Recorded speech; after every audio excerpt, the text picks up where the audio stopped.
सबके वत्साहे बाजू बाजू सौने सबके वत्साहे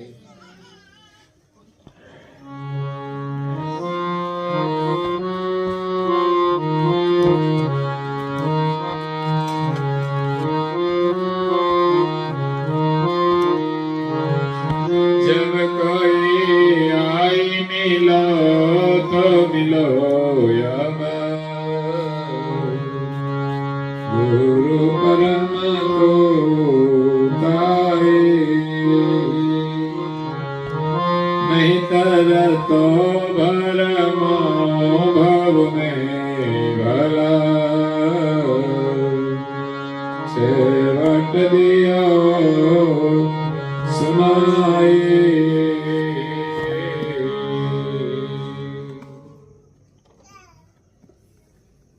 प्रेम भक्तजनों,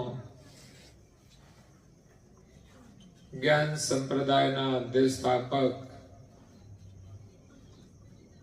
अनंत ब्रह्मांडाधीश विश्व नियंता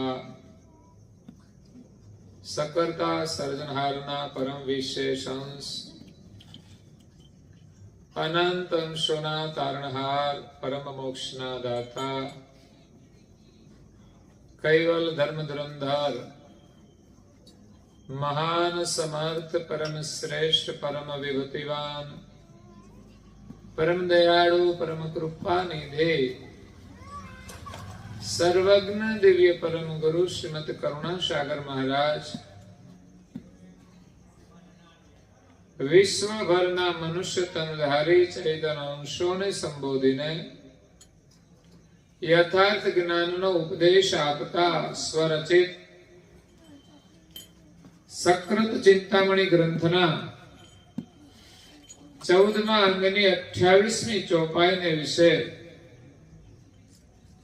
કહે છે કે જબ કોઈ आई मिलो तो मिलो अब गुरु परम को ताई नहींतर तो भौरमो भव में भल छेवट देव सुनाई।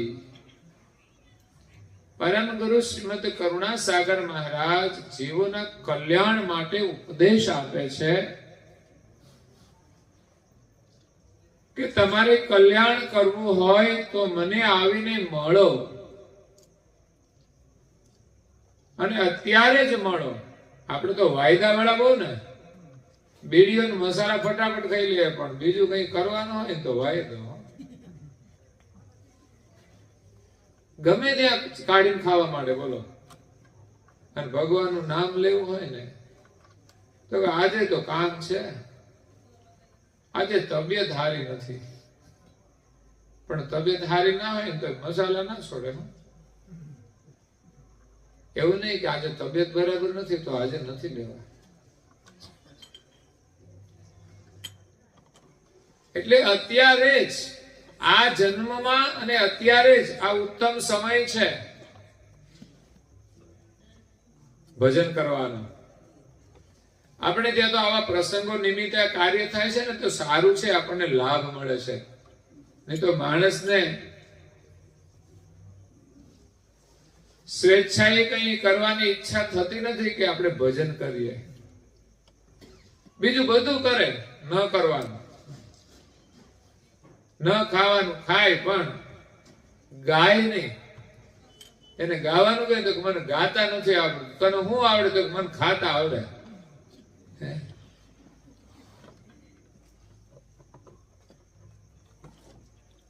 આપણે તો મનુષ્ય છીએ। કોયલ પણ જો મધુર ગાતી હોય તો આપણે પણ ગાવું જોઈએ। ભગવાનના ગુણગાન ગાવાના છે। ગાવાનું એટલે પછી આમ ગાવું એવું જ નહીં, ભગવાનનું સ્મરણ કરીએ ને એ પણ એક ગાન છે, એ પણ એક ભગવાનનું ગીત છે। આપણે ધૂન કરીએ તો પણ ગાઈએ છીએ, એમ આપણા હૃદયની અંદર જે હરિનું સ્મરણ થાય ને એ પણ એક પ્રકારનું ગીત છે। એની સાથે સંગીત પણ હોય છે। એટલે આત્મ કલ્યાણ કરવા માટે વાયદો કરવો નહીં. સંસારના કાર્યો માટે વાયદો કરો ને બહુ નુકસાન નહીં જાય, ફાયદો થશે. કદાચ રહી જાય તો ચિંતા નહીં કરવાની, પણ ભગવાનનું કામ જો રહી ગયું ને તો સમજવાનું આપણું જીવન નિષ્ફળ જશે. એટલે મહાપુરુષોએ કહ્યું છે કે સતમ વક્તવ્યમ,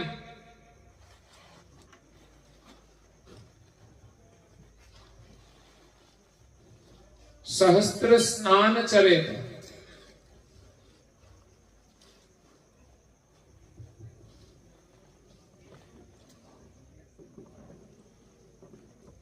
સો કામ છોડીને તમે સ્નાન કરી લો, 1000 કામ છોડીને તમે ભોજન કરી લો, 1,00,000 કામ છોડીને તમે દાન કરી લો, અને કરોડ કામ છોડીને ભગવાનનું નામ લઈ લો. શતમ વિહાયમ ભક્તવ્યમ સહસ્ત્ર સ્નાન ચરેતા લક્ષમ વિહાયમ દાતવ્યમ કોટી વ્યક્તા હરિસ્મરેતા. 100 કામ છોડીને તમે ભોજન કરો. પહેલામાં ઘણા ખાવાનો ટાઈમ નહીં મળતો. બોલો, આપણને માનવ જીવન મળ્યું છે તો કામ કરવું જોઈએ, પણ એટલો બધો લોભ ના હોવો જોઈએ કે આપણે ટાઈમે ખાઈ પણ ના શકીએ. ઘરે ઘરવાળા પરેશાન થઈ જાય, ટાઈમે આવે નહીં ને તો આપણને શા માટે જન્મ આપ્યો છે? આપણે પશુની જેમ નથી જીવવાનું. સમયસર ભોજન લઈ લેવું જોઈએ અને ભગવાનનું નામ લેવું જોઈએ. તો 100 કામ છોડીને તમે ભોજન કરી લો, સહસ્ત્ર સ્નાન ચરેત, 1000 કામ છોડીને તમે સ્નાન કરી લો. ભોજન કરતા સ્નાનનું મહત્વ વધારે છે. શુદ્ધિ માટે છે, પવિત્રતા માટે છે. એટલે ખાવાનું છોડીને પણ તમારે સ્નાન પેલું કરવું જોઈએ. ઘણાને તો પેલા ખાવા જોઈએ ને પછી સ્નાન કરે.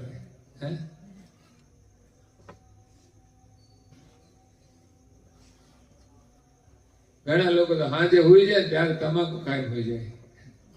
જે ખાતા હોય ને વિચાર કરે.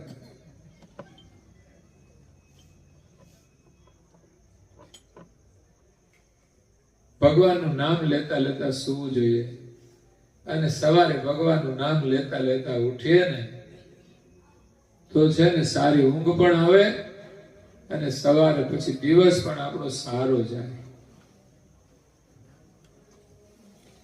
જીવનમાં એવું ના જીવો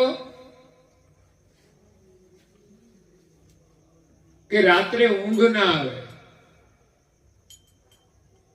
દિવસે એવું કોઈ કામ ન કરો કે રાત્રે ઊંઘ ના આવે, અને રાત્રે એવું કોઈ કામ ન કરો કે દિવસે આપણે કોઈની સામે આંખ ના મિલાવી શકીએ.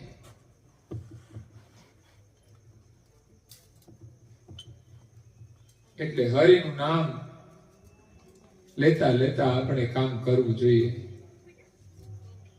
તો 100 કામ છોડીને ભોજન કરી લો, 1000 કામ છોડીને તમે સ્નાન કરી લો, 1,00,000 કામ છોડીને તમે દાન કરી લો. ભોજન કરતા ઉત્તમ સ્નાન છે, ને સ્નાન કરતા ઉત્તમ દાન છે. કદાચ નાવાનો સમય થયો હોય ને કોઈ આવ્યું હોય તો પેલા તમે આપી દો ને પછી સ્નાન કરજો. નહીં તો એમ કે ઉભા રહો થોડી વાર, હું સ્નાન કરીને આવું. જમવા બેસવું હોય તો કે જમીને આવું. ના, પેલું દાન કરી લો. એનો પણ એક સમય હોય છે.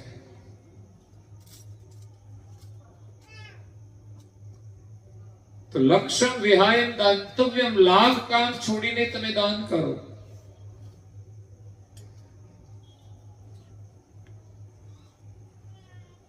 એટલે તો તુલસીદાસ મહારાજે ભજનમાં કહ્યું છે, હે મોંઘી માટીનો દેહ મળ્યો છે, ભજી લેજો કીર્તાર રે, કાલ તો કોણે દીઠી. આત્મ કલ્યાણનું આજે ને આજે ઘટમાં ઉતારજો જ્ઞાન રે, કાલ તો કોણે દીઠે. કરોડ કામ કાજ પડતા મૂકીને કરજો કથામૃત પાન રે, કાલ તો કોણે દીઠે. કાલની ખબર છે ભાઈ કોઈને? હે, કાલની કઈ ખબર છે? કાલે શું થવાનું ન જાણ્યું જાનકી નાથે. કાલે શું થવાનું છે તો આપણને તો શું ખબર પડે? સવારે ઉઠીશું કે નહીં?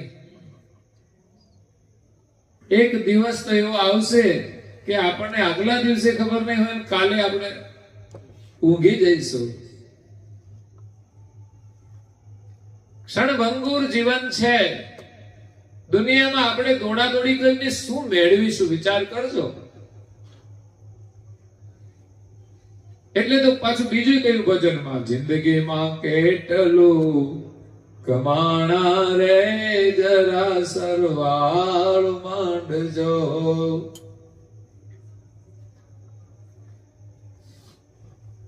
પૈસાનું નહીં હો, બેંકનું બેલેન્સ નહીં, ભક્તિનું બેલેન્સ જોવાનું છે.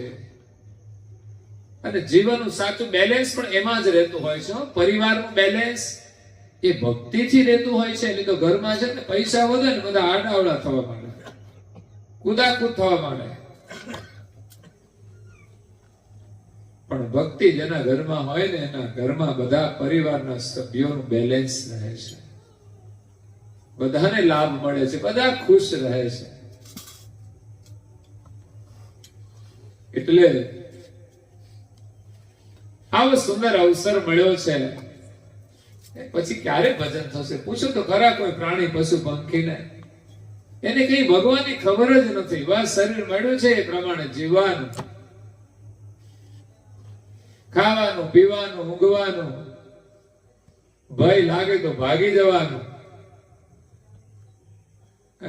એક દિવસ કાળાના ચારામાં ખપી જવાનું. एक आंख में खपी जाना बंदा, माटी में मिल जाना, मत करो ने अभिमान एक दिन पवन से उड़ जाना, मत करो ने अभिमान एक दिन पवन से उड़ जाना. સંસારમાં કોઈનું પણ અભિમાન કરવા જેવું નથી. જીવનમાં ગૌરવ છે ને એ ધર્મનું રાખવાનું છે. ધર્મનું કાર્ય કરવા માટે ગૌરવ હોવું જોઈએ. મારે આ કરવું છે. હું એમ કહું તમે તિલક કરજો તો થાશે ભાઈ? ધર્મનું ગૌરવ હોવું જોઈએ. આજે ફેશનનું ગૌરવ છે. લ્યો, ફેશન આવે એટલે તરત અપનાવી લે. જાત જાતના વાળ કપાવે.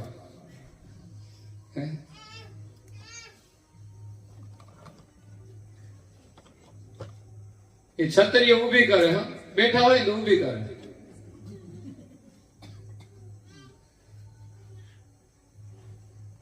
પેલા તો લોકો છે ને ઉભા રહેતા ને વાળ તો બેહાડતા હતા કે આ ઉભા કેમ રહે છે, હારા નથી લાગતા. હવે તો ઉભા કર્યા.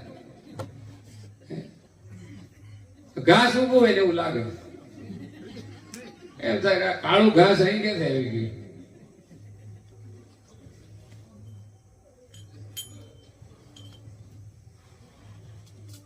મને એમ કે ખાલી બહેનોમાં જ ફેશન છે, પણ ભાઈઓમાં જ છે.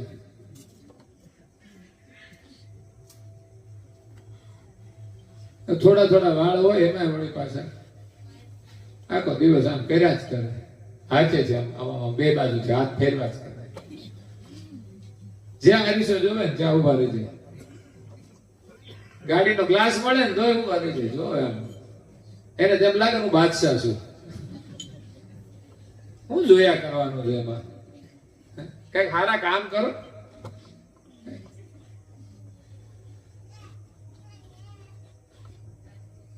સમાજમાં આપણું ચિત્ર એવું સુંદર બને, સારા કામ કરીએ ને તો એ જોવા જેવું હોય છે. બાકી તો આ બધું ફેશન વાળું કરીને તમે જોયા કરશો તો જીવન બરબાદ થઈ જશે. એના પાછળ સમય કાઢો એના કરતા ભગવાનને કઈ પ્રાર્થના કરો, સ્મરણ કરો.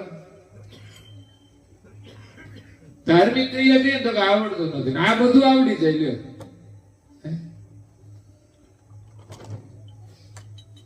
ખાક में ખપી જાના બંદા માટી ને મિલ જાના. એક દિવસ રાખમાં આપણે ખપી જવાના છે, ખાક થઈ જવાના, માટી ભેગા માટી થઈ જવાના.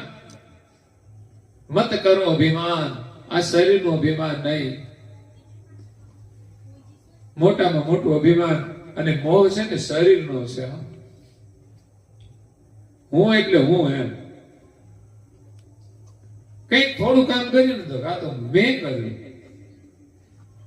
મેં કરવા વાળા છે ને પછી ક્યાં જાય ખબર છે? બકરામ જઈને બે કરે, પછી કેજે ભાઈ મેં કર્યું. પછી બે સિવાય કશું ના થાય. કરનાર તો ઉપર વાળો છે. ખોટું કરે ત્યારે એમ ના કે આ મેં કર્યું, ત્યારે બીજાના માથે ટોપલો ઓઢાડી દે.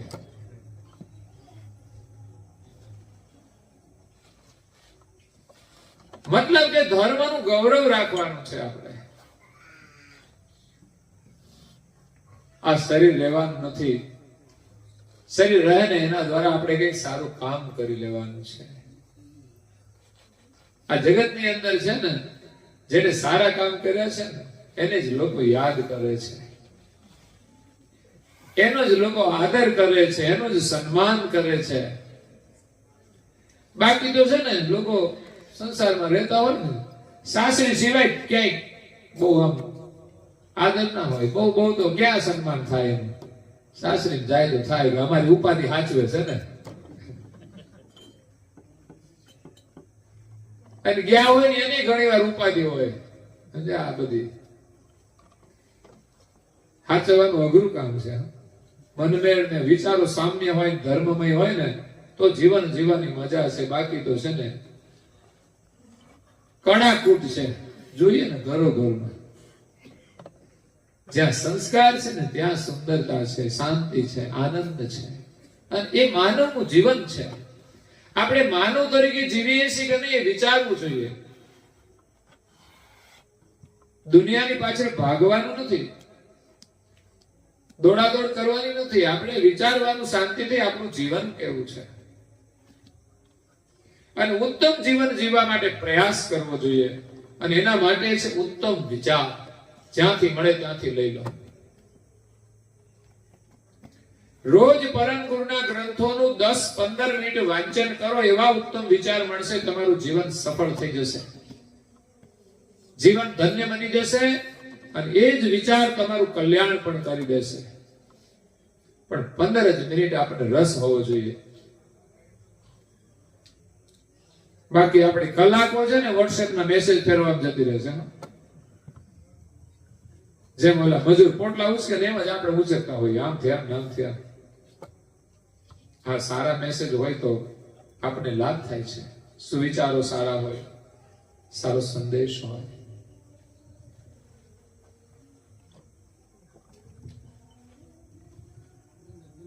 તો ભગવાનનું ભજન છે ને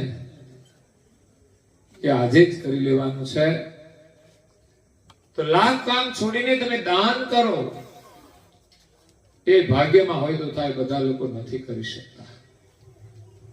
ખોટી જગ્યાએ પૈસો વાપરે છે, બહુ જ વાપરે છે લોકો. વ્યસનમાં, ફેશનમાં, સામાજિક પ્રસંગોમાં જરૂર કરતા વધારે ધુમાડો કરી નાખે. શું મળવાનું? તમે મહેનત કરીને પૈસા કમાયા છો તો એને વાપરવામાં પણ નિયંત્રણ રાખો. આપણા ઘરમાં પાણીની ટાંકી ભરી હોય પછી કઈ ઢોળ્યા ના કરાય, ખાલી થઈ જાય. એને નિયંત્રણમાં વાપરવું જોઈએ. પાણી વધારે હોય તોય વધારે ના વાપરવું જોઈએ. આપણે એક સંસ્કાર હોવા જોઈએ કે દરેકમાં નિયંત્રણ. વાણીમાં નિયંત્રણ. વધારાનું બોલ્યા નહીં કરવાનું. ઘણા લોકો પાણી ઢોળે એમ જ બોલતા હોય, પાછા વાણી એમ જ વાપરતા હોય કે વધારાની છે ને અમે વધારાની વાણી બોલીને બકવાસ નથી કરવાનો. જીવનમાં થોડું બોલીએ પણ સારું બોલીએ, મધુર બોલીએ તો બધાને ગમે. પછી કાગડા જેમ કાંકા કરીએ ને પછી ઉડાડે લોકો, જાને અહીંથી આગળ. અને કાં એ ઉભા થઈને જતા રહે. ઘણા આવે ને, હાલો હવે મારે ઘરે જવાનો ટાઈમ થઈ ગયો, એને ખબર ના પડે કે ભાઈ આવ્યા એટલે બધા ભાગે છે. એવા હોય ઘણા. મધુર વાણી બોલો. ઘરમાં આનંદ તો એનાથી આવે છે, બાકી છે ને બીજું કઈ મળી જાય, પૈસા થઈ જાય તો માણસ સુખી થશે એવું નથી. તમને સારું બોલતા આવડી જાય તો જીવનમાં તમારે પૈસાની જરૂર ના પડે. અને પૈસા તો સારી મધુર વાણી બોલો ને તોય તમને મળી જાય. એક દુકાનદાર ધંધો કરતો હોય ને પણ એને સારું બોલતા આવડે ને તો એનો વેપાર સરસ ચાલે. અને દાંપત્ય જીવન પણ એ જ રીતે ચાલે છે. નહીં તો બોલતા ના આવડે ને એમાંથી જ લોકો બગાડે છે. હજી તો સંબંધ કર્યા હોય ફોનમાં વાતો કરે ને ત્યાં બગાડી નાખે. બોલો એ હું વાતો કરતા છે વિચાર કરો. હજી એને જોડાવાનું છે તો એકબીજા પ્રત્યે સ્નેહ હોવો જોઈએ, પણ ખબર નહીં કઈ રીતે ગાડીઓ હકાવે છે.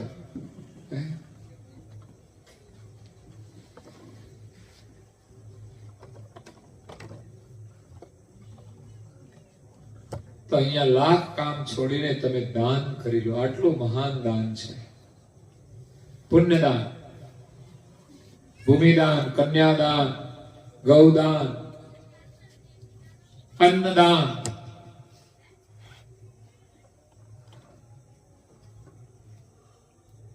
कबीर साहब के से कबीर कहे कमाल को दो बातें सीख ले. जीवन में बे बात सीखी लो तमे. कबीर कमाल में कहे से कबीर कहे कमाल को दो बातें सीख ले. कर साहेब की बंदगी और भूखे को अन्न दे. एक भगवान की बंदगी करवानो काम सीखी लो. हवाરમાં ઉઠીને પ્રાર્થના કરો છો ભાઈ બધા? એ તો કે ઘરમાં દાદા કરે છે, બા કરે છે, આપણે કઈ જરૂર?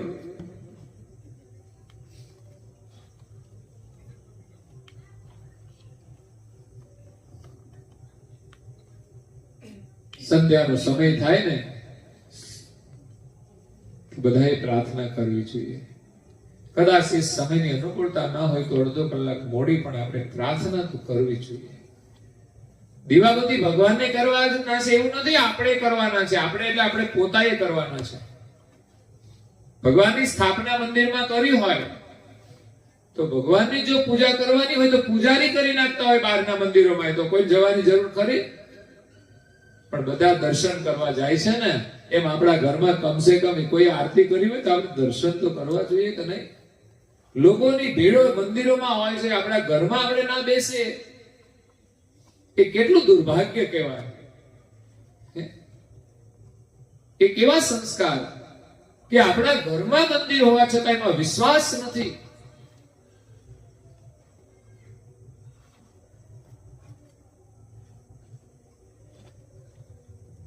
તો પ્રાર્થના અવશ્ય કરવી જોઈએ. અને ક્યારે થાય? વિશ્વાસ હોય ને તો થાય. વિશ્વાસ બહુ મોટી વસ્તુ છે.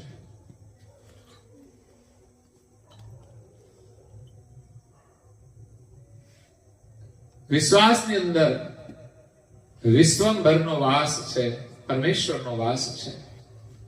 સંસારના સંબંધો વિશ્વાસથી ટકી રહ્યા છે.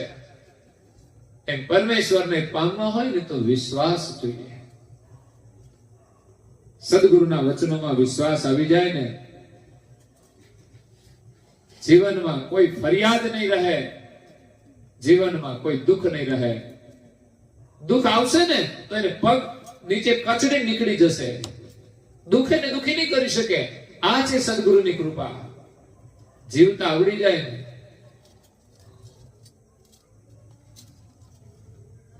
તો જીવનમાં સુખ સુખ ને સુખ જ છે. શ્રદ્ધા,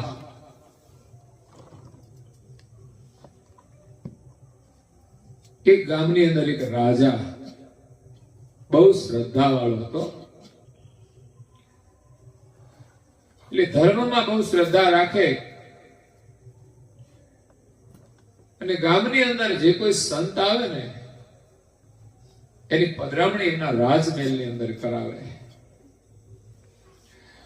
એટલે એમણે એક બે માણસ તો એવા રાખેલા કે એને એ જ ધ્યાન રાખવાનું, ગામની અંદર કોઈ સાધુ સંન્યાસી આવે ને તો એને રાજમહેલની અંદર લાવવાના. એક દિવસ એક ફકીર આવ્યા અને નગરની બહાર એક નદી એના કિનારા ઉપર એમણે તો આસન લગાવ્યું એક ઝાડના નીચે. પેલા રાજાના માણસોને ખબર પડી કે મહાત્મા નદીના કિનારે બેઠા છે. તરત બંને પહોંચી ગયા, મહાત્માને પ્રણામ કર્યા અને વિનંતી કરી, પ્રભુ આપ અમારા રાજાના મહેલની અંદર પધરામણી કરો. મહાત્મા કેમ કોઈના ઘરે જતો નથી, અમે તો સંન્યાસી છીએ એટલે રાજમહેલમાં અમે નથી જતા, અમે તો ખુલ્લાની અંદર આસન લગાવીને બેસીએ અને ભગવાનનું નામ લઈએ. જો રાજાને બહુ શ્રદ્ધા હોય ને તો અહીંયા આવે. એટલે બે પ્રકારની ભાવના હોવી જોઈએ. એક, આપણે જ્યાં કોઈ આવે એ પણ એક શ્રદ્ધા છે. ઘણા લોકો આગ્રહ કરે અમારે ત્યાં આવજો, પછી અમે કહીએ તમે આવજો તો અમારે ટાઈમ, તો પછી તમારું કામ લટકી જશે. એટલું યાદ રાખજો, એક તરફી કામ નહીં થાય. વેવાઈ તમારે ઘરે આવે તો પછી તમારે વેવાઈને ઘરે જવું પડે હે? પછી તમે એમ કે મારે ટાઈમ નથી, પછી વેવાઈ આવશે. તો ધર્મનો નાતો પણ એ પ્રકારનો છે કે આપણે ત્યાં કોઈ આવે ને તો એમને ત્યાં આપણે જવું જોઈએ. આ તો ન જાઓ તો કઈ વાંધો નહીં, ભગવાનનું તમે ભજન કરો તો લાભ મળશે, પણ એક ભાવનાની કસોટી હોય છે. આપણે એક નાનું કામ હોય તો પણ ના છોડી શકીએ અને સારું કામ ન કરી શકીએ,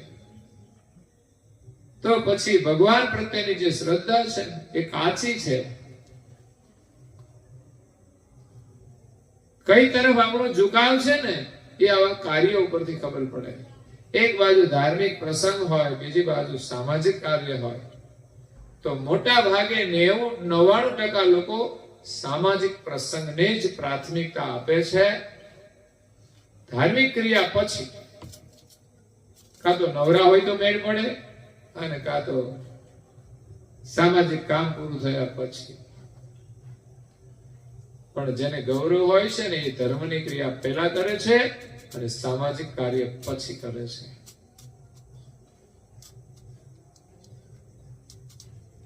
તો અહીંયા રાજાને બહુ શ્રદ્ધા, એટલે માણસોએ કહ્યું એમને, સંત મહાત્માને, પણ મહાત્માએ કહ્યું કે અમે સંન્યાસી છીએ ને કોઈના ઘરે નથી જતા.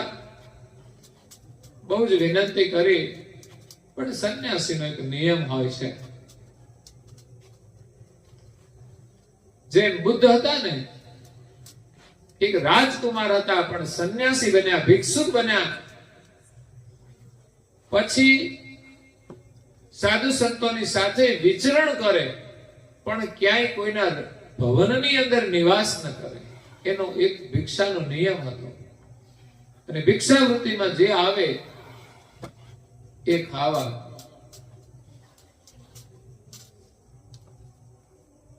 તો અહીંયા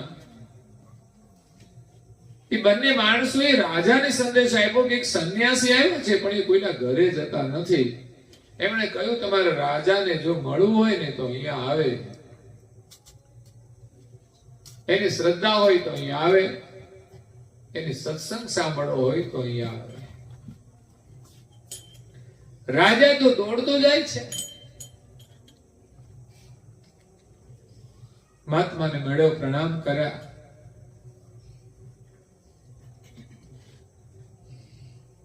ફકીરે એમ કહ્યું કે હું કોઈના ઘરે જતો નથી, તમે સત્સંગની ઈચ્છા હોય તો અહીંયા આવજો. તો રાજા તો રોજ થોડી વાર માટે દર્શન કરી આવે ને સત્સંગના થોડા વચનો સાંભળી અને પછી એનું કામ કરે છે. રાજાની સંતો પ્રત્યે શ્રદ્ધા હતી, પધરામણી પણ કરાવે, એને જમાડે અને એની ભેટ પૂજા પણ કરે. એમની શ્રદ્ધા હતી એ પ્રમાણે એ સાધુની બહુ સેવા કરે. અને ઘરમાં ન આવે તો જ્યાં સાધુ છે ત્યાં જઈને પણ એ સાધુની જે કઈ જરૂરિયાત હોય એ પૂછી અને એની સેવા કરે. તો રોજ સત્સંગ માટે જાય છે, સંતના દર્શન કરે છે. તો એનું એક ફળ હોય છે. આપણે કોઈ ક્રિયા એકવાર કરીએ તો પરિણામ ના આવે, પણ નિયમિત કરીએ છીએ ને ત્યારે એનું પરિણામ મળે છે.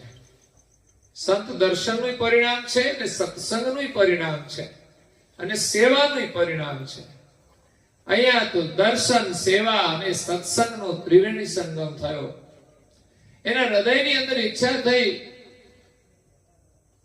કે મારે ગુરુ કરવા છે, આપને મને દીક્ષા આપો, મંત્ર આપો.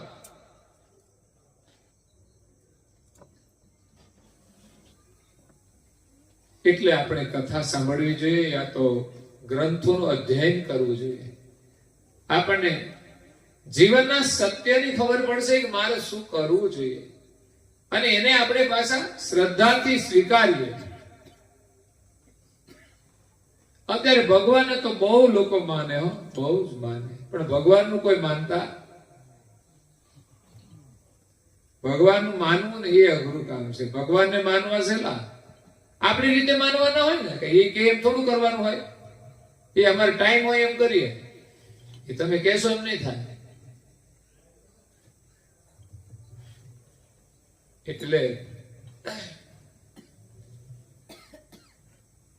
મહાત્માએ કહ્યું કે ભાઈ મારો સમય આવશે ને ત્યારે હું તને દીક્ષા આપીશ, મંત્ર આપીશ.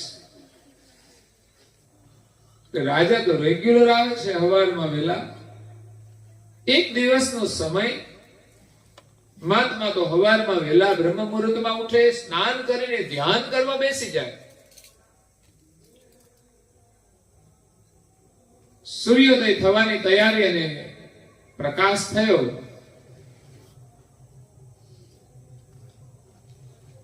મહાત્માએ આંખો ખોલી. રાજા પણ ત્યાં બેઠા હતા.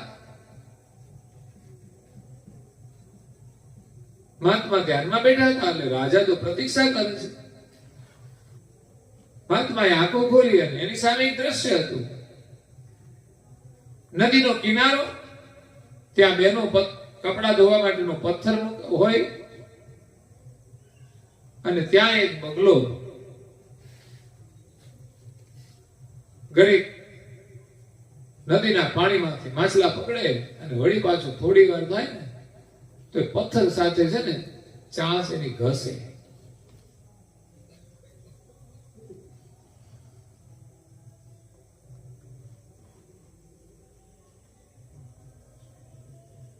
घिसट पर घिसट ऊपर डारत पानी,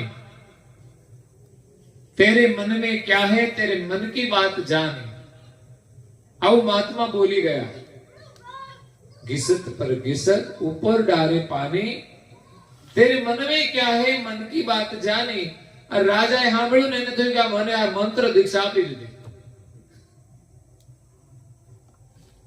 એટલે રાજાએ તો યાદ કરી લીધું અને પગે લાગીને રાજા નીકળી જ ગયો. એ કે જો પછી બીજી વાત કરવામાં રહેશે તો મંત્ર ભૂલાઈ જશે. મંત્ર મહત્વનો હોય છે. ઘણા લોકો કહે છે કંઠી બાંધી, તો કંઠી બાંધી છે, મંત્ર તો કે આવડતો નથી, ભૂલાઈ.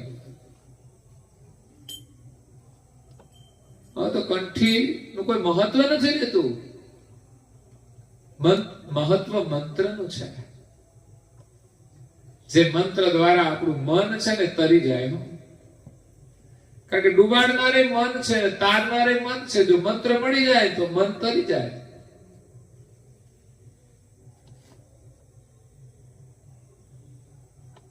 રાજાને મંત્ર તો રટવા માંડ્યો. ઘિસટ ઘિસટ પર ઘિસટ ઉપર ડારત પાની, તેરી મન મેં ક્યા હે તેરી મન કી બાત જાની. રાજા તો રોજ એક માળા કરવા લાગ્યો.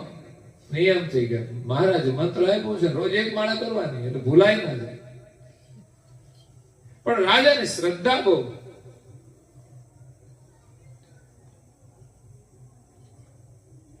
હવે એક દિવસ તો રાજા સભામાં બેઠા છે અને મનમાં સ્મરણ કરતા કરતા એક દિવસ બોલી જાય છે. તો પ્રધાનજી કે મહારાજ તમે આ શું બોલો છો? તો કે આ તો મારા ગુરુનો મંત્ર છે. કે છે પ્રધાનજી કે આવો તો કઈ મંત્ર હોય? घिसत पर घिसत ने ऊपर नारद पानी तेरे मन में क्या है तेरी मन की बात जाने आवा कई मंत्र है? अरे मंत्र तो के वेदोक्त तो होवो જોઈએ, શાસ્ત્રોક્ત તો હોવો જોઈએ. રાજા કે ના, એ મંત્ર મારા ગુરુનો છે. એટલે નિરંતર એનો જપ કરે છે. સમસ્યા એક એવી હતી કે રાજાની જે રાણી છે ને,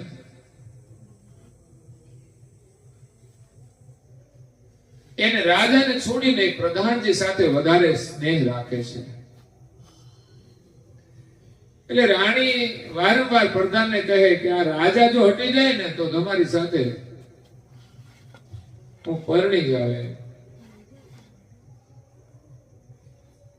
એટલે રાજાને વચ્ચેથી હટાવી દો તમે, તો તમે રાજા બની જાઓ. એટલે પ્રધાનજી ઘણા બધા પ્રયાસ કરે પણ કે સફળતા મળતી નથી. રાણી કે રાજા કરતા તો પ્રધાનની અંદર બુદ્ધિ વધારે હોય. એટલે પ્રધાનજી પણ પોતાની બુદ્ધિનો ઉપયોગ કરે છે. તો મનમાં એક દિવસ વિચાર આવ્યો કે આને મારવાનો રસ્તો એક સરળ છે. તો એ પોતે વાળંદ પાસે જાય છે અને વાળંદ તો ખુશ થઈ ગયા, મારે ઘરે પ્રધાનજી બોલાવે તો એના આવ્યો રાજા મહારાજાઓ. આ રાજા સામે હાલીને હવારના પોરમાં પ્રધાનજી પહોંચી ગયા વાળંદ પાસે.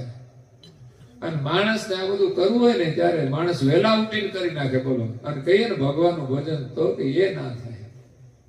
ખોટા કામ લોકો વહેલા ઉઠીને કરે છે.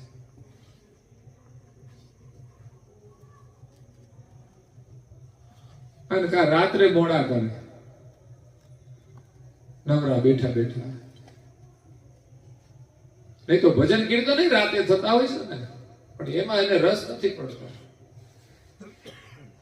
જીવનનું સાચું ભોજન જ ભજન છે યાર. જેને ભજન મળી જાય ને એને તો પછી છે ને કચરો નહીં ખાવો પડે. યાદ રાખજો, જે મુખમાંથી પવિત્ર વાણી નીકળે ને મુખ પવિત્ર બની જાય. એટલે એમાં કચરો ખાવાની જરૂર ન પડે. કચરો ખાધા કરશો ને ત્યાં સુધી તમારે બોલવું છે ને તમારામાં હિંમત નહીં આવે ભગવાનનું નામ લેવાની. હું ઘણી જગ્યાએ જાઉં પારાયણમાં, હું કહું તમે આ જે બોલાવો તો ના ના મને નહીં ફાવે. કેમ? તને હું ફાવે તારે? એને કઈ બીજું જ ફાવે, ખાવા પીવા. મને નહીં ફાવે. ના ના, હું આગ્રહ કરું, ના ના, મને ખબર પડી જાય કે બરાબર નું જામી ગયું છે, એટલે નહીં ફાવે, એટલે નહીં ફાવે. બાકી તમે બોલશો ને, ભલે આદત પડી હોય ને, બોલશો ને, ધીમે ધીમે તમારું મુખ પવિત્ર થશે ને, શુદ્ધ થશે ને, એ મુખમાંથી કચરો નીકળી જશે. ઘરમાં કચરો વેરાણો હોય તો વાળ્યા વગર થોડો જતો રહે, વાળવો તો પડે ને. એ રીતે આપણે આ બધો કચરો કાઢવાનો છે.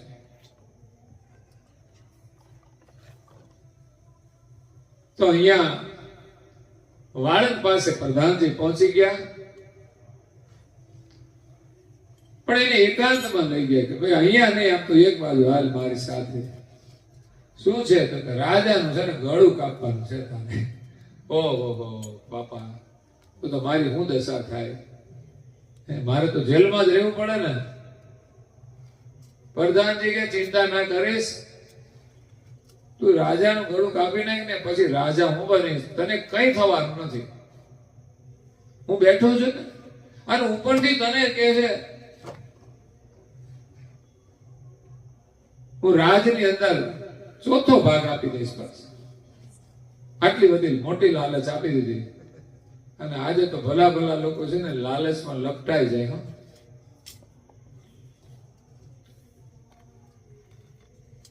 તો વાળંદનું ચક્કર મળ્યું ફરવા.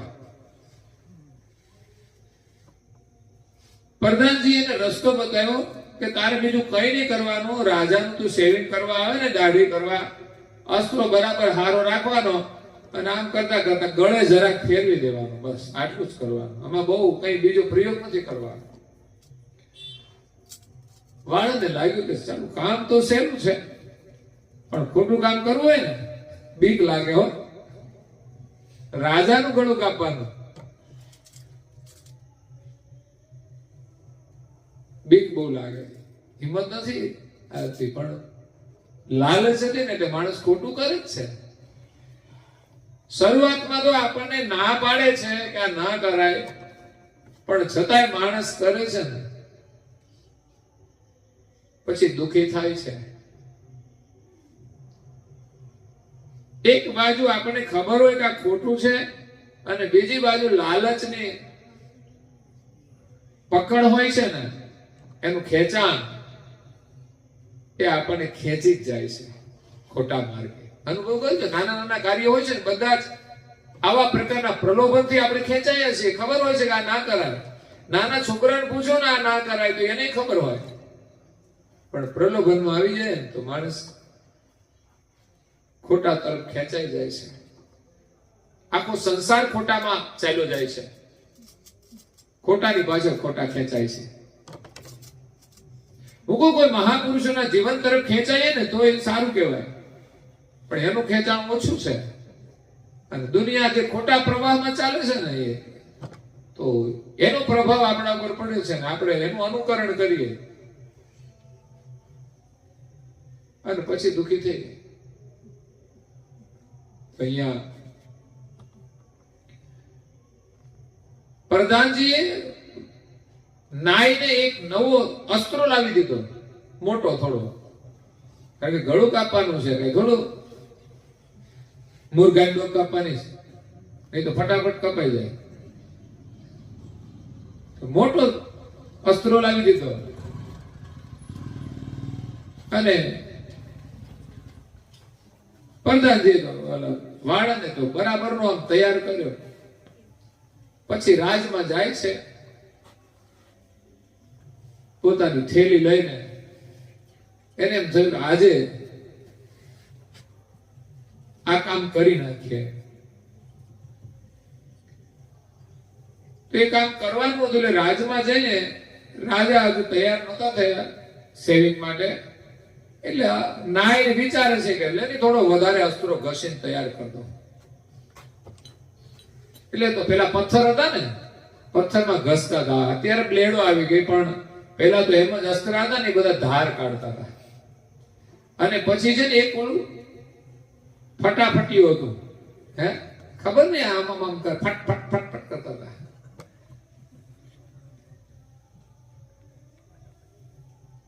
તો મહારાજે મંત્ર એ જ પ્રકારનો આપ્યો હતો. હવે અહીંયા નાઈ પથ્થર ઉપર થોડું પાણી નાખે, અસ્ત્રો ઘસે, તાર કાઢે ને રાજા તો એની મસ્તીમાં હવારમાં મંત્રનું સ્મરણ કરવા લાગ્યા कि घिसत पर घिसत ऊपर डारत पानी, तेरे मन में क्या है तेरे मन की बात जानी. એ તો એની મસ્તીમાં જ સ્મરણ કરે છે, પણ થોડું ઉચ્ચારણ કરવા લાગ્યા. નાયે સાંભળ્યું કે ઘિસત પર ઘિસત ઉપર ડારત પાની, તેરે મન में क्या है तेरे मन की बात जानी. ફટ, આને ખબર પડી ગઈ છે રાજાને. હવે તો આપણો સત્યાનાશ, ગળું નીકળતા પહેલા જ આપણું ગળું કપાઈ જશે કઈ. એટલે નાય તો છે ને એ ઘસવાનું મૂકી ને રાજા પાસે જઈને માફી માંગવા લાગ્યો કે રાજા મને માફ કરી દો. રાજાને કઈ ખબર જ નહીં આ શાની માફી માંગે છે. તો કે શું થયું? તો કે આ તો મને પ્રધાને કહ્યું કે રાજાનું ગળું કાપી નાખવાનું. મારી કોઈ ઈચ્છા નહોતી એમ, આ તો મને માફ કરી દો. એને એમ કે રાજાને ખબર પડી ગઈ એટલે સામેથી માફી માંગી લેવી તો મુક્તિ મળી જાય. અને એ વાત એ સાચી છે. ત્યારે રાજાની આંખ ખુલી કે આવું પ્રધાને કેમ કર્યું. એના ષડયંત્રની રાજાને સંપૂર્ણ ખબર પડી ગઈ. એમની પત્નીને પણ, રાણી હતી ને એને પણ વળાવી દીધી કે તમે જાઓ હવે. અને પ્રધાનને જેલના હવાલે કરી દીધો અને નાયને છોડી દીધો. પણ એની આંખ ખુલી ગઈ.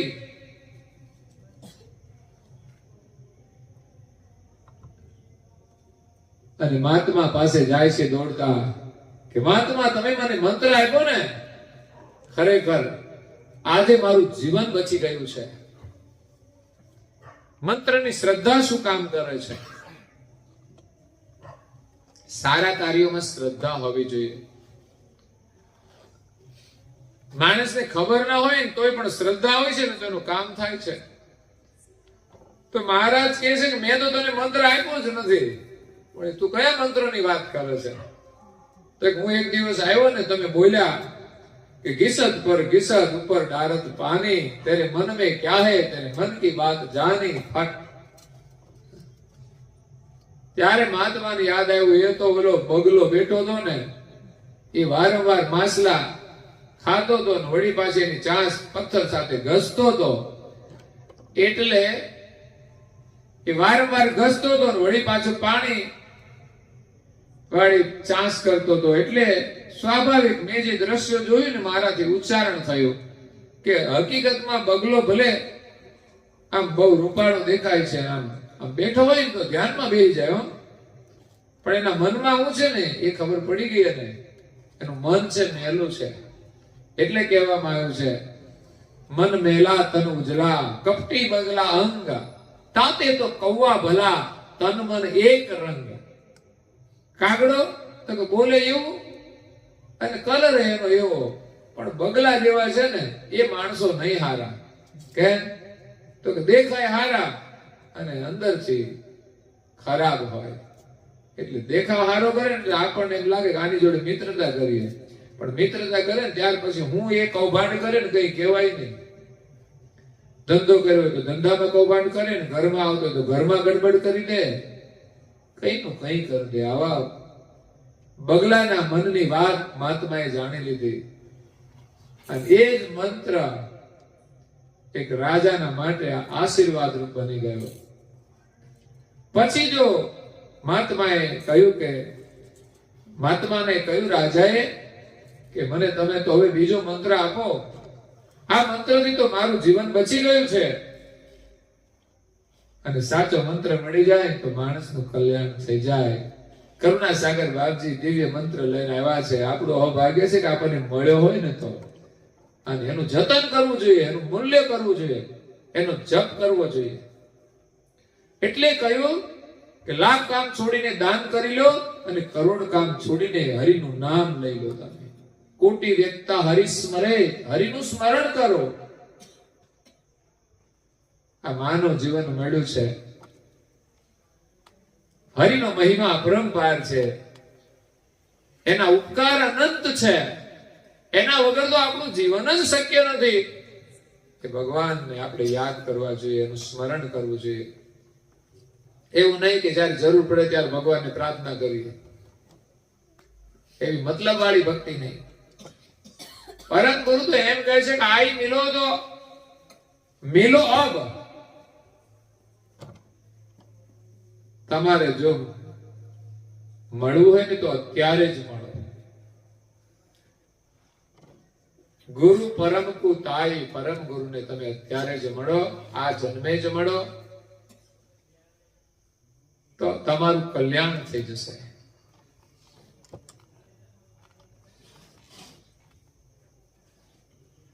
पल में प्रलय हो जाएगा बहुरी करेगा कब, काल करे सो आज कर, आज करे सो अब. पल में प्रलय हो जाएगा बहुरी करेगा कब. तू तो विचार करे છે કે કાલ કરીશ, કાલ કરીશ, કાલ કરીશ. કાલ કાલ કરતા તો કાળ આવી જશે. પછી તને કોઈ સ્મરણ કરવાનો સમય નહીં મળે. કાળ આવે ત્યારે શરીરથી તો કઈ ના થાય, પણ પછી મનથી સ્મરણ પણ નહીં થાય. માણસ છે ને બીમાર થઈ જાય ને પછી બોલાતું નથી. દયા આવે એવું સ્થિતિ થઈ જાય છે. ઘણા લોકોને જોતા તો હશે ને દુનિયામાં બીમાર છે, દુખી છે, કેવી દુર્દશા છે આ શરીરની અને આ શરીરમાં રહેલા જીવની. શરીર સારું હોય ત્યારે સારું કામ આપણે કરી લેવું જોઈએ, નહીં તો આ શરીરનો કોઈ ભરોસો નથી. અને દરેક પરિસ્થિતિ સરખી જ રહેશે એવું પણ નક્કી નથી. જો બીજા કોઈની પરિસ્થિતિ બદલાતી હોય ને દુઃખી થતા હોય તો આપણા જીવનનો શું ભરોસો છે કે પરિસ્થિતિ કેવી આવશે, અંતકાળ કેવો આવશે? જવાનું છે નક્કી છે, પણ જો હરિનું ભજન કરીને જઈશું ને તો જીવન સફળ થશે અને મૃત્યુ પણ સારું થશે અને પછીનું જીવન પણ સારું મળશે. નહીં તો જીવીને તો બધા ચાલ્યા જાય છે, પણ પછીનું જીવન કેવું મળશે એનો વિચાર નથી કરતા. એટલે પરમ ગુરુને મળવાનું છે આપણે. અને પરમ ગુરુ કહે છે કે એવા કોઈ આરત વાળા અંશ છે જેને માલિકને મેળવવા છે. એ ભગવાનને મેળવવાની ભાવના વાળા છે કોઈ? બધાને તો માયા જ જોઈએ છે ને. ભગવાનનું ભજન શા માટે? તો કે માયા માટે. સાચા ભક્તો હતા ને એને ભગવાનને પામવા માટે ભજન કર્યું છે અને ભગવાનને પામવા માટે માયાને છોડી છે. અને આપણે શું કરીએ તો કે માયા આપો અમે પછી ભગવાનને છોડી દેવાનું, પછી એની બહુ જરૂર નહીં. એમ ખાલી માયા લેવા માટે જ આપણે તો જરૂર. એટલે આમ તો સંસારમાં જે મહાપુરુષો થઈ ગયા ને એમણે ત્યાગ કર્યો. એને શું ત્યાગ્યું? તો કે સંસારની તુચ્છ ચીજો ત્યાગી દીધી. અને સંસારની અંદર જે લોકો રહ્યા છે એ શું છોડે? તો ભગવાનને છોડે છે. મોટો ત્યાગ કહેવાય ને એનો તો. અને સંસારની ચીજોને પકડે છે. એક નાનું બાળક હોય ને એ ઘરમાં હોય તો એક બાજુ માતા હોય છે અને બીજી બાજુ એના રમકડા હોય છે. તો બાળક જયારે નાનું હોય ને ત્યારે રમકડાથી રમે, પણ માતાને જોવે ને એટલે રમકડું છોડી દે. રમકડાનું મહત્વ નહીં એના માટે. તો આપણા માટે પણ એવું હોવું જોઈએ કે ભલે આપણે રમકડાથી રમીએ ઉંમર પ્રમાણે, પરંતુ માતાને ભૂલવા ના જોઈએ, ગુરુને ભૂલવા ના જોઈએ, માલિકને ભૂલવા ના જોઈએ. સાચું સુખ છે ને બાળકને રમકડામાં નહીં પણ રમકડાથી વિશેષ માતાની ગોદમાં ખાલી બેસી જાય તો ખુશ ખુશ થઈ જાય. ક્યારેક બાળક રડતું હોય ને એને તમે ગમે તેટલા કિંમતી ને નવા નવા રમકડા આપો તો છાનું ના રહે, પણ માં જેવી પકડે ને એને તેડી લે ને બાળક શાંત થઈ જાય છે. આ છે માતાનો પ્રેમ. એ ભગવાનનો પ્રેમ છે ને અદ્ભુત છે. એકવાર મળશે ને સમજવાનું, તમારું રડવાનું બંધ થઈ જશે. સંસાર આપણને રડાવે છે ડગલે ને પગલે. સુખ તો થોડી વાર માટે આવે ને જતું રહે, બાકી જાજુ તો માણસ છે ને ચિંતામાં દુઃખી હોય છે અને બીજી ઉપાધિઓમાં દુઃખી હોય છે. એમાંથી બચવાનો એક ઉપાય છે પરમ ગુરુના શરણમાં જવાનો. અને માલિકને મેળવવાની એક ચાહના હોય ને તો આપણે ભક્તિ કરીએ. કારણ કે જે માલિકે આ જગત બનાવ્યું છે ને બધી વસ્તુ એ જ બનાવે છે, એમની જ છે. એ મળી જશે ને તો 14 લોકની સમૃદ્ધિ આપણા માટે આપણા અધિકારમાં આવી જશે. પણ ત્યારે તમે ઈચ્છા નહીં રાખો, કારણ કે માલિક મળી જાય પછી એની સમૃદ્ધિનું એટલું મહત્વ નથી હોતું. પણ સંસારમાં લોકો છે ને સમૃદ્ધિની ડિમાન્ડ વધારે કરે છે, ઘરવાળાનું બહુ મહત્વ ઓછું રાખે. ભાઈ અમને આ જોઈએ ને અમારે પેલું જોઈએ. પછી તો લગ્ન ના કર્યા હોય ને ત્યાં શરૂઆત થઈ જાય ડિમાન્ડની. લગ્ન થાય, લગ્ન સંબંધ થાય ને એટલે સામાજિક વ્યવહાર પ્રમાણે બધી વસ્તુઓ એકાબીજાને આપે. એમાં અત્યારે નવી ફેશન આવી છે મોબાઈલ આપવાની. આ કોઈ કે શરૂ કર્યું ને એટલે બધું પછી લાખનું ફીટ થઈ ગયું. પછી એના ઘરમાં હોય જ મોબાઈલ એનો, પણ ના નવો આવે ને એટલે એ હોય એ કાઢી નાખવાનું. પછી એમાં એનું મોકલાવે ને તો પછી મોટું પાછું પડી જાય. મારે તો આઈફોન જોઈએ છે.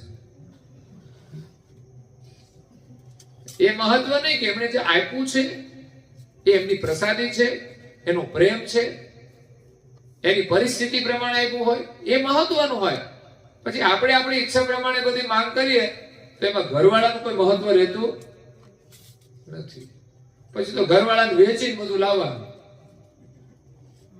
એને હેરાન કરીને બધું લાવવાનું, અને આવા સંબંધો લાંબા ટકે નહીં, અને રે ને તો ઉપાધિ કરે. એટલે જીવનમાં વસ્તુ અને વ્યક્તિ, એમાં વ્યક્તિનું મહત્વ વધારે છે અને વસ્તુનું મહત્વ ગૌણ હોવું જોઈએ. પણ મિલકતો માટે તો લોકો છે ને સંબંધો તોડી નાખે છે, સંબંધો છોડી દે છે, કલેશ થાય, ઝઘડા થાય. પણ સંપત્તિ એક દિવસ છે ને આપણને દગો આપનારી છે, અને સંબંધો એકવાર છૂટી જાય ને પછી પસ્તાવો થશે. સંબંધો મહત્વના છે. વસ્તુ જરૂરી હોય પણ સંબંધો કરતા વધારે મહત્વની નથી. એટલે પરમ ગુરુ કહે છે એવા કોઈ આરત વાળા અંશ છે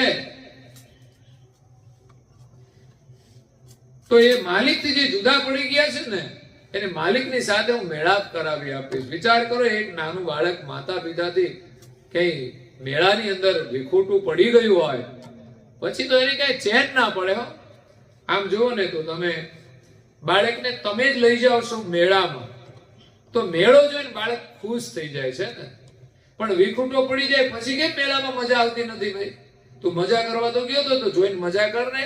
પણ ના, એ મજા મહત્વની નથી. જો મા બાપ સાથે ના હોય ને તો આ મેળામાં કોઈ મજા જ નથી. એમ ભગવાન જો આપણી સાથે નથી તો આ મેળામાં મજા નહીં આવે. યાદ રાખજો, આ સંસાર છે ને મેળો છે, પણ ભગવાનના સાથ વગર, એના સાનિધ્ય વગર કોઈના જીવનમાં મજા રહેવાની નથી. ભલે દોડાદોડી કરે પણ કાયમને માટે ખુશ નહીં હોય, કાયમને માટે સુખી નહીં હોય. હા, એનું સુકૃત હોય ને તો એ સુખી રહી શકે, કારણ કે એનું બેલેન્સ છે સારા કર્મનું, તો એ સુખી રહે. બાકી એથી વિશેષ તો ભગવાનને છોડીને આ દુનિયામાં કોઈ સુખી થયો નથી ને થવાનો પણ નથી. એવો વિશ્વાસ આપણને દ્રઢ થઈ જાય ને તો જ ભગવાનનું ભજન થાય, તો જ સુખ મળશે. બાકી તો છે ને સંસાર ધુમાડાના બાચકા, ધુમાડા જેવું કામ છે. સાથે આવે ને કોઈ રંગ પતંગનો ઉડી જશે, જેમ આકડાનું તૂર રે, હે તે હરિનો રસ પીજીએ.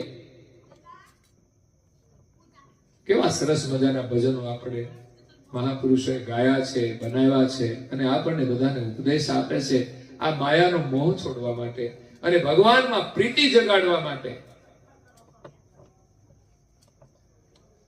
તો પરમ ગુરુને જઈને મળે ને તો કોઈ અંશ માલિકથી જુદો નહીં રહે, એ અનાથ નહીં રહે.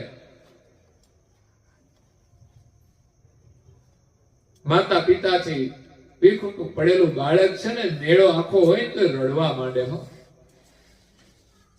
પછી લોકો એલાઉન્સ કરે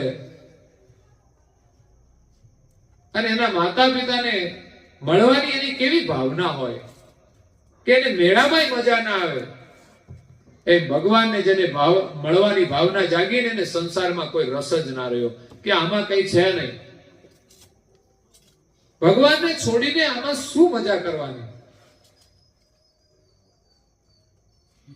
એક પ્રકારનો અન્યાય કહેવાય, અધર્મ પણ કહેવાય.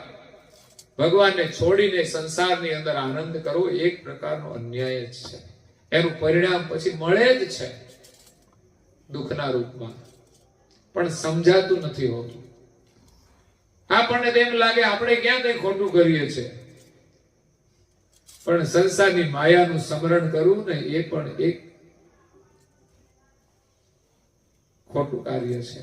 ભગવાનને ભૂલીને જે માતા પિતાએ મોટા કર્યા હોય ને એને આપણે ભૂલી જઈએ, પછી ભલે ને આપણે મંદિરમાં જઈએ, આમ કરીએ તેમ કરીએ, દાન કરીએ, પુણ્ય કરીએ, પણ એ ન્યાય નથી.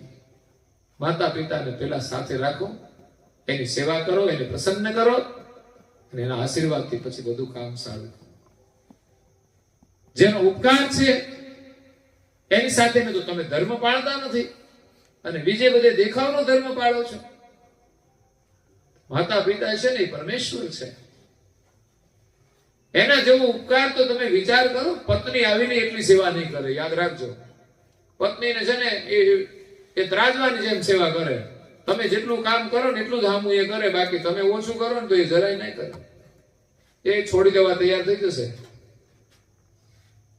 એ કમાય નહીં ને તો પછી એને કેવું પડે હવે મારે અહીં રહેવું. પણ માં છે ને, છોકરો નહીં કમાય ને તો પેટે પાટા બાંધી ને, પણ માં છોકરાને મોટા કરે છે. એટલે માતાનો ઉપકાર તો છે ને, એની તોલે તો પત્ની નહીં આવે.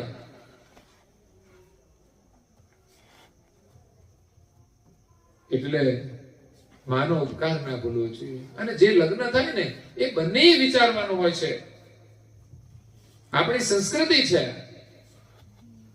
કે જેના ઘરે હું આવીશ છું, મારા પતિ રૂપે મને મળ્યા અને મને સાચવે છે,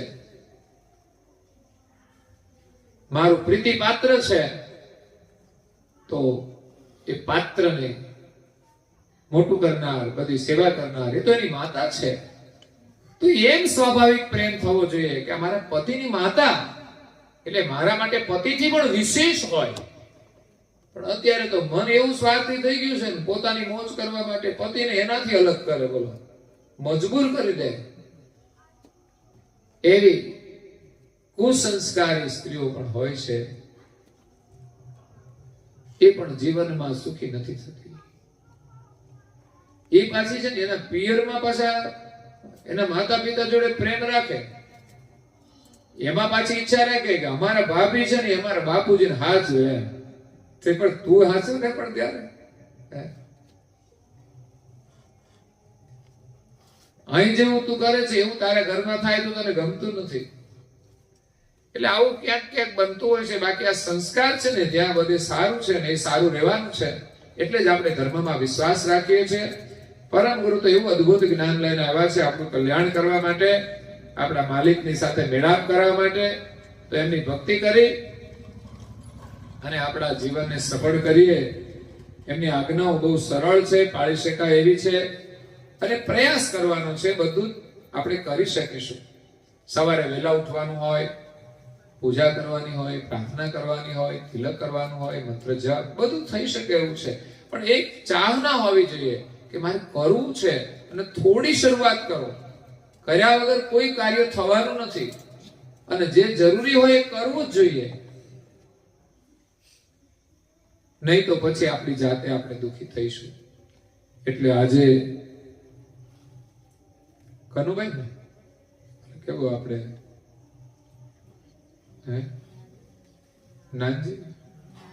નારણભાઈ, આજે કૈવલધામવાસી નારણભાઈની પાવન સ્મૃતિમાં આપણને આજના સત્સંગનો પ્રસાદ મળ્યો છે. તો સદગત આત્માને પરમ શાંતિ મળે. અને આજે આપણને સૌને એક અમૂલ્ય આશીર્વાદ મળ્યા છે. અમૃત વચનો એમના નિમિત્તે મળ્યા છે. અને તમે બધા બેઠા છો ને, એટલે જે કઈ વાતો હશે ને એ આપણા જીવન માટે ઉપયોગી હશે, એનો યોગ હશે. એટલે એને અનુરૂપ જ બધે આપણને લાભ મળતો હોય છે. એટલે આપણા માટે એક નિમિત્તના આશીર્વાદ છે. બાકી આપણે કઈ આમ થોડા કઈ ઈચ્છા થાય ચાલો આજે કથા સાંભળવી છે, આજે નક્કી હતું તમારે કથા સાંભળવાનું, એ પ્રસંગ બન્યો એટલે જ બેઠા ને. નહીં તો આજે હું કરતા હોત ભગવાન જાણે. હું ના આવ્યો હોત ને કશું ના બન્યું હોત તો તમારો પ્રોગ્રામ કઈક જુદો જ હોત ને. રોજ નો હોય જ, જ્યાં બેઠા હોય ત્યાં બેવાનું, જે કરતા હોય કરવાનું. પણ જીવનમાં આવું કાર્ય છે ને સંકલ્પ કરીને કરવાનું છે કે ના આવો લાભ આપણે લેવો જોઈએ. સમય મળે ને એનો લાભ લેવાનો છે.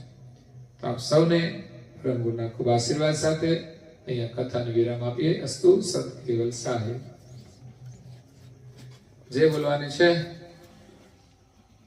કોણ છે? પરિવારના સભ્ય,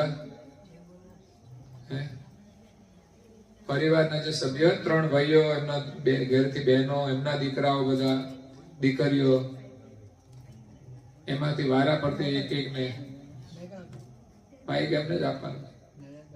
કોણ છે ભાઈના બેન? પેલા વાંચતા છોકરીઓ છે? કોણ છે? આવડે વાંચતા આવડે? વાંચું બોલો, તમારે શીખવાનું છે. આ બધી ગાડીઓ તો જૂની થઈ ગઈ, એને તો નવું કઈ બહુ ઓછું શીખવાનું. એને ઘણું કર્યું જ હશે, પણ નવી પેઢીને ખાસ શીખવાની જરૂર છે. જય જય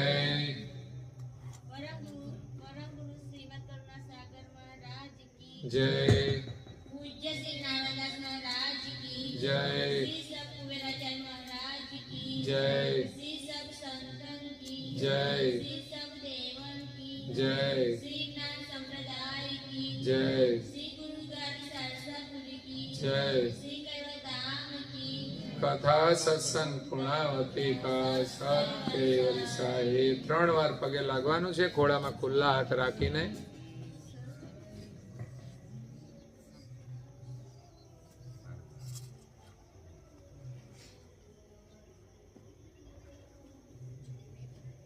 કૈવલ હંસો સત કૈવલ સાહેબ. હાથ જોડીને બોલો છો. આજુબાજુ બેઠા છે એમને પણ પ્રેમથી કહેજો સત કૈવલ સાહેબ.